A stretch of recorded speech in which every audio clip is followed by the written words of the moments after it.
ఎన్టీఆర్ జిల్లా మైలవరం నియోజకవర్గం ఇబ్రహీంపట్నం వద్ద కృష్ణా నదిలోని ఇసుక మేట తగిలి లాంచీ మార్గ మధ్యలో నిలిచిపోవడం జరిగింది. లాంచీ నిలిచిపోయిన సమయంలోని లాంచీలో 32 మంది ప్రయాణికులు ఉన్నారు. ఇసుక మేట తగిలి మార్గ మధ్యలో నిలిచిన లాంచీ కోసం వెళ్లిన మరో లాంచీ కూడా ఇసుక మేట తగిలి ఆగిపోవడంతో ప్రయాణికులు అయోమయంలోని పడ్డారు. ఘటనా స్థలానికి చేరుకున్న ఇబ్రహీంపట్నం సిఐ ముత్యాల సత్యనారాయణ స్థానిక మత్స్యకారులతో మాట్లాడి ప్రయాణికులను సురక్షితంగా ఒడ్డుకు చేర్చారు.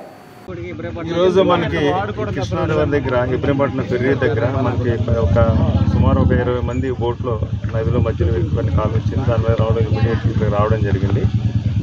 ఇక్కడ లోకల్ ఫిషర్మెన్ కమ్యూనిటీ వాళ్ళతో మనం మాట్లాడి ఇమీడియట్గా 2 బోట్లు మన కానిస్టేబుల్స్ని ఇచ్చి ఇమీడియట్గా లైఫ్ జాకెట్స్ తోటి అక్కడికి పంపించడం జరిగింది వాళ్ళ దగ్గరికి. ఈ మధ్యలో మనం SDRF కూడా ఇంటిమేట్ జరిగాము. మంగళగిరి చాలు కూడా ప్రయత్నించాము. ఈలో ఫిషర్మెన్ రెగ్యులర్గా తిరిగేవాళ్ళు వీళ్ళు. బోటు తోటి 2 మోటార్ బోట్లతోటి వెళ్ళి అక్కడ ఉన్నటువంటి వాళ్ళని బోట్లోకి ఎక్కించుకొని ఒడ్డుకి తీసుకురావడం జరిగింది. టోటల్గా 32 ఉన్నారు. అందరూ సేఫ్గానే ఉన్నారు. ఒక 1 అవర్ వరకు వాళ్ళు అందులో వెయిట్ చేశారు. సార్, పడవలో ప్రయాణిస్తున్న ప్రయాణికులు ఎవరైనా మీకు ఫోన్ చేశారని చెబుతున్నారు. మీకు చేశారండి? నాకు చేశాడు ఫోన్ చేసి వెంటనే స్పందించి మనం ఇక్కడ లోకల్ ఫిషర్మెన్ వాళ్ళ సపోర్ట్ 2 మోటార్ బోట్లు మన స్టాఫ్ నుంచి పంపించింది. లాంచ్ ఆగిపోవడానికి కారణాలు ఏమైనా ఉన్నాయా? అది ఇసుక మేట ఎక్కువ ఉంది, వాటర్ లెవెల్ తగ్గింది. ఇసుక మేట ఎక్కువ ఉండడం వల్ల ఇసుక తగిలి ఆగిందని చెప్తారు.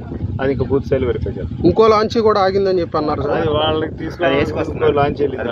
అది కూడా ఈ ఇసుక మేట ఎక్కడం వల్ల అది కూడా ఆగిపోయింది. అందుకని మనం వేరే సపరేట్ మోటార్ బోట్లు పంపించాం. Okay, thank you.